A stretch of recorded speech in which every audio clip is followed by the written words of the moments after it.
Sinasabing ang buhay natin ay napupuno ng iba't ibang mukha ng krus. Saan man tayo naroon o saan man patungo, tila may dinadala tayong bigat sa sarili, mga problema na maaring dala ng matinding karamdaman, kahirapan, krisis, kasalanan o kamatayan. Kakambal na ng buhay ng bawat tao ang krus.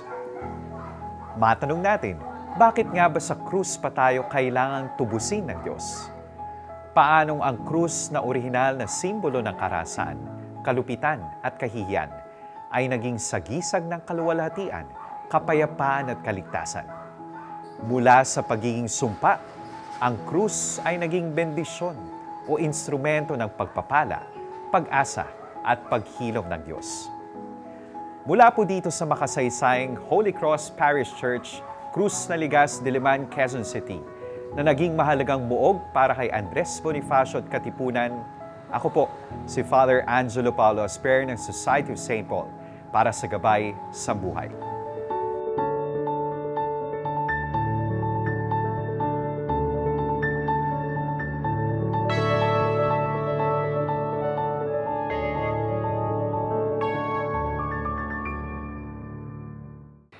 Ipinagdiriwang natin ngayon ang kapistahan ng pagtatampok sa krus na banal.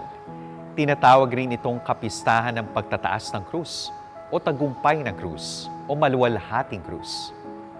Ayon sa tradisyon, ang orihinal na krus ni Jesus ay natagpuan ni Santa Elena o Reyna Elena, ina ng emperador ng Roma na si Constantino, noong ika-4 na siglo sa Jerusalem. Sinasabing may 3 krus na nahukay sa bundok, at upang malaman kung alin doon ang hinahanap ng reyna, inilapit ang mga krus sa isang may sakit.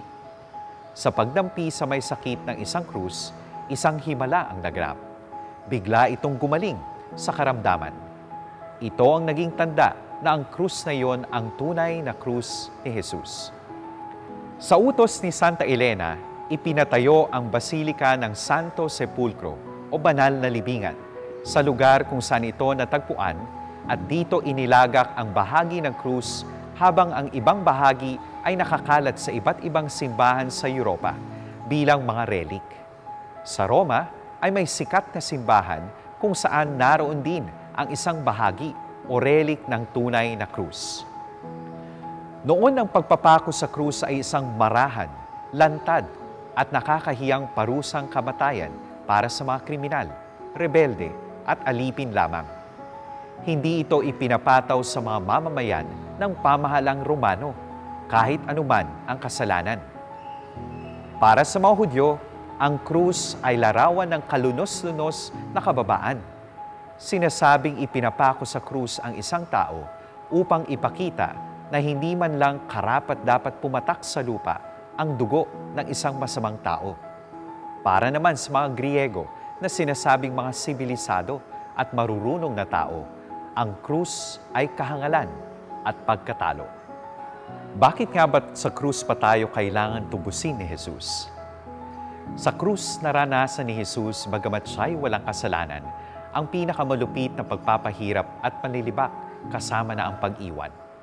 Pinili ni Kristo ang ating tagapagligtas, ang krus, upang akuin ang kasalanan ng mundo at pasanin ang paghihirap at sakit na nararamdaman ng mundo.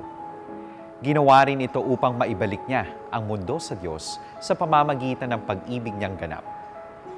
Hindi maipakita ng Diyos ang kanyang malalim na pagmamahal maliban sa pagbibigay ng kanyang anak bilang tao upang ipako sa krus. Ang pagpapako sa krus ang pinaka-nakakahiya at pinaka-nakakatakot na paraan ng pagpatay noong panahon iyon. Kung kaya't ang Diyos ay pumasok sa hindi masukat na paghihirap sa sangkatauhan. Simula noon, wala nang makapagsasabi ng hindi alam ng Diyos ang aking paghihirap. Kaya naman para kay Jesus, ang mapako at mamatay sa krus ay tanda ng pagluluwalhati niya sa Ama. Ang krus ay sagisag ng mapagligtas na pag-ibig, pananahan, pakikiisa at pakikiramay ng Diyos. Sa paraang walang ibang maaaring makagawa, pinauunawa sa atin sa pamamagitan ng personal na paghihirap ni Kristong walang kasalanan, ang kasamaan at kapangitan ng kasalanan at ang kapangyarihan nitong lumikha ng kahirapan, karamdaman, kagutungan, kamangmangan, kabulukan at kamatayan. Hindi ang mga pagpapakasakit at kamatayan ni Kristo ang nakapagliligtas sa atin, sapagkat kung magkagayon, ang mga nagpahirap sa Kanya at ang mga nagpatupad sa mga ito ang magiging tagapagligtas natin. Sa halip, tayo ay iniligtas sa pamamagitan ng ganap na paghahandog ni Jesus para sa Kanya Ama at para sa ating lahat. Hindi rin lahat ng krus na pinapasan natin sa buhay ay krus ng pagsunod kay Kristo. May mga krus tayong pasan na bunga ng kapabayaan at katigasan ng puso. May mga krus na bunga ng pagsasamantala at pangangapi ng kapwa. Ang mga ganitong krus ay dapat supilin at labanan dahil hindi ito ang kalooban ng Diyos. Tanging ang krus ng pagsasakripisyo, paglilingkod, pagpapalaya, pagpapatawad at pag-ibig ang magpapabanal sa atin. Dahil ito ang krus ng pagsunod kay Kristo. Para sa ating mga Kristiyano na nagsisikap sundin si Jesus, hindi dapat maghanap ng paghihirap. Ngunit kapag dumating ang panahon na kailangan nating harapin ang isang hindi maiiwasang pagsubok, maaari itong maging malinaw na pagkakataon na maging kaisa ang mga paghihirap sa mga paghihirap ni Jesus. Sabi ni Pedro, alalahanin na nagtiis si Kristo alang-alang sa inyo. Nagbigay siya ng halimbawa sa inyo at dapat ninyong sundin ang kanyang mga hakbang. Mismo si Jesus nagsabi, kung may gustong sumunod sa akin, itakwil ang kanyang sarili at pasanin ang kanyang krus para sumunod sa akin. Bagamat tungkulin natin na bawasan ang paghihirap sa mundo, mayroon pa ring paghihirap at pagdurusa. Sa pananampalataya, tinatanggap natin ang ating paghihirap at nakikiisa sa paghihirap ng iba. Sa parang ito, ang paghihirap ng tao ay nagiging kabahagi sa mapagligtas na pag-ibig ni Kristo at nagiging bahagi ng banal na kapangyarihan na binabago ang mundo para sa kabutihan. Mismo ang anak ng Diyos ay yumakap sa krus. Kaya naman imbis tanungin, paano natin aalisin ang krus sa buhay ng tao? Ang mas mahalagang tanong, paano natin iuugnay ang ating mga krus sa nag-iisang krus ni Jesus? Kung nahihirapan tayo, tignan natin ang krus ni Kristo at humingi ng pag-asa.